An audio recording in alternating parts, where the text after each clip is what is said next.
আল্লাহর কোরআন এটা এমন একটি কিতাব, যে কিতাবের ব্যাপারে স্বয়ং আল্লাহ নিজেই বলেছেন জালিকাল কিতাবু লা রাইবা ফিহে, যে কিতাবের মধ্যে সন্দেহের কোনো অবকাশ নাই। অপর আয়াতের মধ্যে আল্লাহ বলেছেন মা ফররাতনা ফিল কিতাবে মিন শাই, আমি কুরআনুল কারীমে কোনো কিছু বাদ দিই নাই। অপর আয়াতের মধ্যে আল্লাহ সুবহানাহু ওয়া তাআলা বলেছেন তিবিয়ানান লিকুল্লি শাই, অর্থাৎ কুরআনুল কারীমের মধ্যে আমি আল্লাহ সব কিছুর বর্ণনা রেখেছি। যে কিতাবের মধ্যে আল্লাহ কোনো কিছু বাদ দেয় নাই, সৃষ্টির শুরু থেকে শেষ পর্যন্ত, একেবারে জান্নাত জাহান্নাম পর্যন্ত কি হয়েছিল কি হবে সব কিছুর বর্ণনা আল্লাহ কুরআনুল কারীমের মধ্যে রেখেছেন। জোরে বলুন না সুবহানাল্লাহ।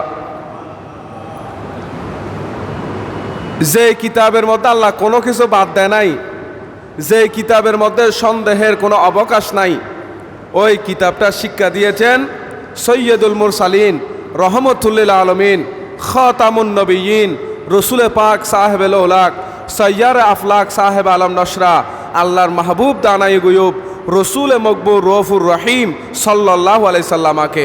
জোরে বলুন না সুবহানাল্লাহ।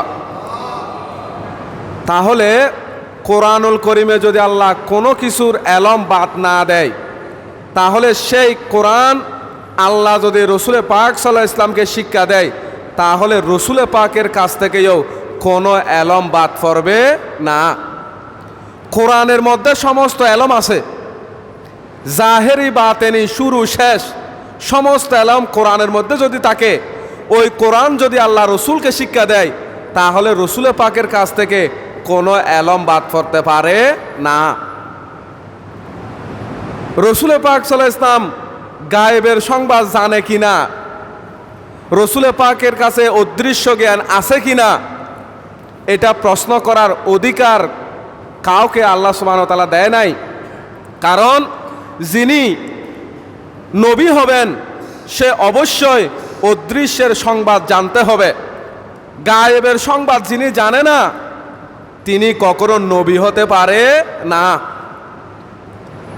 নবী শব্দের বাংলা আবিধানিক অর্থ হচ্ছে অদৃশ্যের সংবাদদাতা। জোরে বলুন না সুবহানাল্লাহ।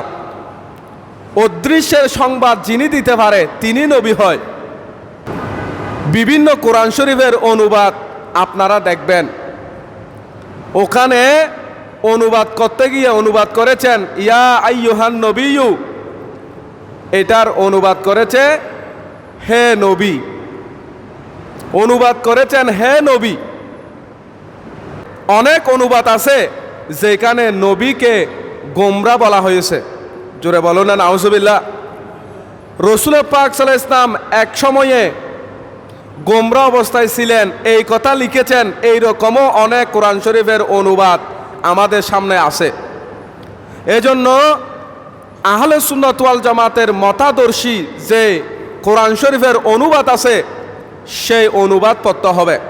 না হয় আজকে জেনারেল এডুকেশন পারসন, যারা জেনারেল শিক্ষিত, মাদ্রাসায় পড়াশোনা করে নাই, শরীয়তের জ্ঞান নাই, ইনারা কোরআন শরীফের অনুবাদ পড়তে গিয়ে, বাংলা অনুবাদ পড়তে গিয়ে অনেকেই পথভ্রষ্ট হচ্ছে, মিসগাইড হচ্ছে। এজন্য পড়ার সময় দেখে শুনে পড়তে হবে। এজন্য ইয়া আইয়ুহান নবী মানি হে মাহবুব নবী। এখানে নবী এটা হচ্ছে আরবি শব্দ। নবী এটা কি শব্দ? আরবি শব্দ। তাহলে ইয়া আইয়ুহান নবী মানি যদি অনুবাদ করা হয় হে মাহবুব নবী, তাহলে নবী শব্দের অনুবাদ করা হয় নাই।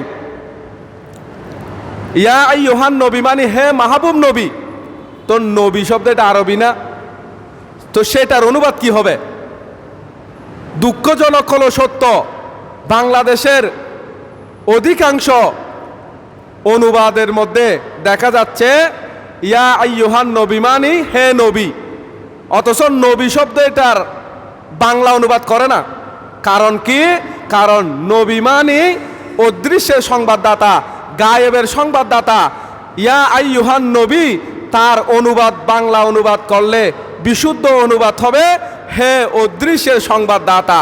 জোরে বলুন না সুবহানাল্লাহ। তো নবী শব্দ এটার অনুবাদ করে না, কারণ কি নবী শব্দকে বাংলার ভাষার মধ্যে নবী লিখে দেয়, অথচ নবী শব্দ এটার বাংলাটা কি এটা লিখে দেয় না, কারণ নবী শব্দের অর্থ হচ্ছে অদৃশ্যের সংবাদদাতা। এজন্য আলা হজরত ইমাম আহমদ রেজা খান মুহাদ্দিসে বেরেলভী রহেমাহুল বারি ইনি অনুবাদ করেছেন ইয়া আইয়ুহান নবীমানি, হে অদৃশ্যের সংবাদদাতা। জোরে বলুন না সুবহানাল্লাহ। এজন্য নবী শব্দের অর্থই হচ্ছে গায়েবের সংবাদদাতা। তাহলে বোঝা গেল যিনি গায়েবের সংবাদ দিতে পারে না ইনারা কখনো নবী হতে পারে না।